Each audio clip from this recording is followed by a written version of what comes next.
дар маҷмӯи варзишии донишгоҳи миллии тоҷикистон ҳамоиши устодону кормандони донишгоҳи миллии тоҷикистон таҳти унвони футбол омили муҳими ҳамгироии ҷавонони ҷаҳон бахшида ба рӯзи ҷаҳонии футбол роҳандозӣ шуд. дар ҳамоиш устодону кормандон ва донишҷӯёни донишгоҳ хусусан варзишгарон ва дастаҳои олимпӣ инчунин гирандагони стипендияҳои президентӣ ва шаҳрию ноҳиявӣ бо шиору овезаҳои тараннумгари сулҳу ваҳдати миллӣ ва шукргузорӣ аз замони соҳибистиқлолии кишвар иштирок намуданд. ректори донишгоҳ бо сухани ифтитиҳоӣ иброз дошт ки варзиш дар тоҷикистон яке аз самтҳои афзалиятноки сиёсати иҷтимоии мамлакат ба шумор меравад. президенти мамлакат муҳтарам эмомалӣ раҳмон ва ҳукумати ҷумҳурии тоҷикистон ба рушди бемайлони тарбияи ҷисмонӣ ва варзиш ҳамчун омили тарғиби ҳаёти солим ва яке аз воситаҳои беҳтарини таҳкими дӯстӣ байни инсонҳо таваҷҷӯҳи зиёд зоҳир менамоянд.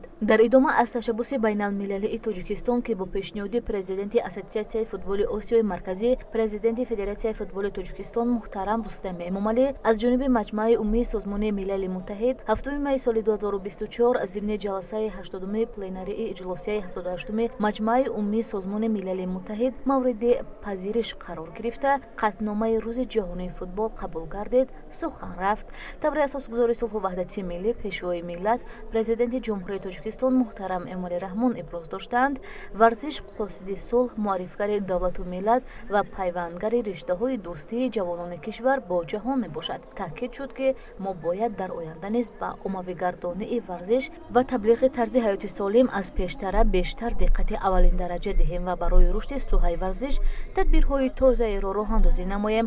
ҳамчунин дар мавзӯъҳои tashabbusi нави ҷаҳонии тоҷикистон дар рушди соҳаи варзиш, футбол ҳамчун воситаи тарбияи насли ҷавон, татбиқи сиёсати давлатии ҷумҳурии тоҷикистон дар самти тарбияи ҷисмонӣ ва варзиш маърузаҳо пешниҳод шуданд. дар идома дастаи футболбозони донишгоҳ ки қаблан дар мусобиқаи сатҳи шаҳрӣ иштирок ва ҷойи намоёнро ишғол карда буданд, аз ҷониби роҳбарияти донишгоҳ мукофотонида шуданд.